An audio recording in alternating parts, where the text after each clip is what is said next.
আসসালামু আলাইকুম, আমন্ত্রণ বাংলাভিশন সংবাদে আপনাদের সাথে আছি আমি নাদিরা আশরাফ। বিএনপি মহাসচিব মির্জা ফখরুল ইসলাম আলমগীর বলেছেন ফেব্রুয়ারিতেই নির্বাচন হতে হবে। দলটির নেতারা বলেছেন বিএনপি মাঠে নামলে ষড়যন্ত্রকারীদের খুঁজে পাওয়া যাবে না। আহমেদ সরওয়ারের রিপোর্ট।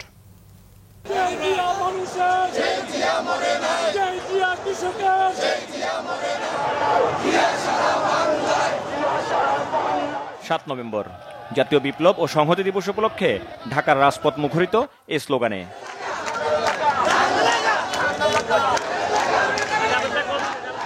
ব্যানার, ফেস্টুন আর রং বেরঙের সাজে ঢাকা মহানগর উত্তর ও দক্ষিণ বিএনপি এবং এর অঙ্গ ও সহযোগী সংগঠনের সর্বস্তরের নেতাকর্মীরা অংশ নেন শোভাযাত্রায়। সবার কণ্ঠে ঐক্য ও সংহতির ডাক।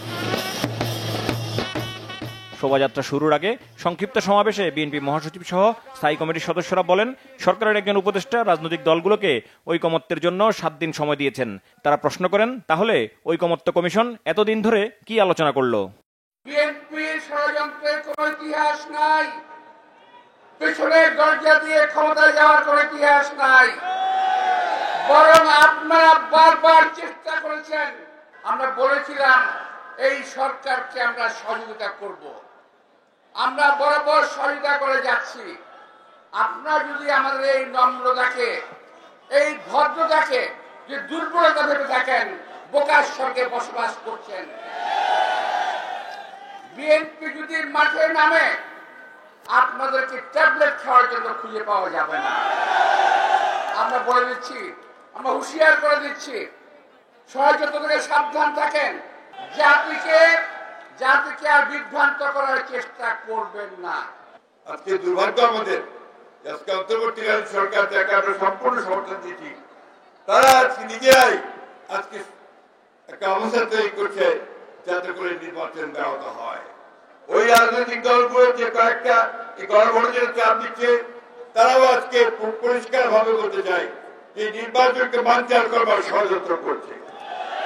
আমরা খুব পরিষ্কার করে দিয়ে দিতে চাই, গণভোট হলে নির্বাচনের দিনই হতে হবে এবং সেই নির্বাচন 2026 সালের ফেব্রুয়ারি মাসেই হতে হবে, অন্যথায় বাংলাদেশের মানুষ কিছু মেনে নেবে না। শোভাযাত্রায় অংশ নেয়া বিএনপি নেতারা বলেন, দলের নেতাকর্মীরা সজাগ ও ঐক্যবদ্ধ আছে, কোনো ষড়যন্ত্রই নির্বাচনকে বানচাল করতে পারবে না। বাংলাদেশের স্বাধীনতা সার্বভৌমত্ব রক্ষায় যে কোনো পদক্ষেপ নিতে প্রস্তুত এবং 71-এর পরাজিত শক্তি আমাদের এই বাংলাদেশকে নির্বাচনকে বানচাল করে আবার একটা অস্থিতিশীল এবং অনিশ্চয়তার দিকে নিয়ে যাবে। যেই আঙ্গুল বাঁকা করে ঘি খাওয়ার কথা উঠেছে, আমি বলে দিতে চাই সেই আঙ্গুল জনগণ ভেঙে দিবে ইনশাল্লাহ। যারা নির্বাচন বানচাল করতে চায়, আজকের এই দিনে আমরা একটি বার্তা দিতে চাই, ঐক্যবদ্ধ হবে, সকল ষড়যন্ত্র প্রতিহত করে আগামী দিনে তারেক রহমানের নেতৃত্বে একটি সুন্দর বাংলাদেশ আমরা প্রতিষ্ঠা করব।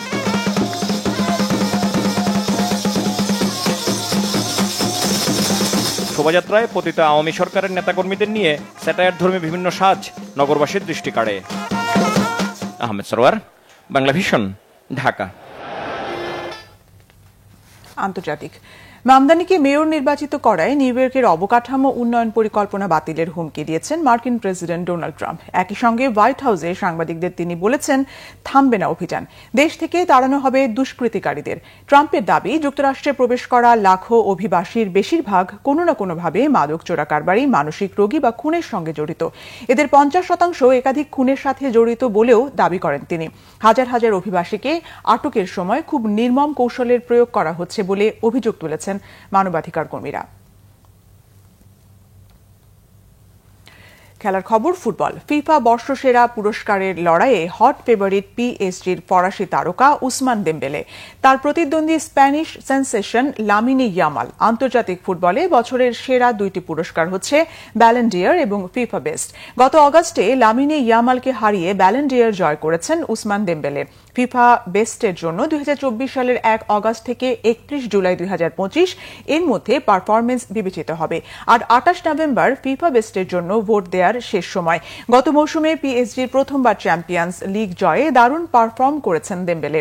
53 ম্যাচে 35 গোল করার পাশাপাশি 16টি গোল করেছিলেন। অন্যদিকে ফিফা বেস্টে দেমবেলের প্রধান প্রতিদ্বন্দ্বী লামিনে ইয়ামাল বার্সেলোনার হয়ে জিতেছেন ঘরোয়া আসরে ট্রেবল। এই ছিল এখনকার মতো। পরের সংবাদ বেলা 12টায় দেখার আমন্ত্রণ রইল। এতক্ষণ সঙ্গে থাকায় ধন্যবাদ।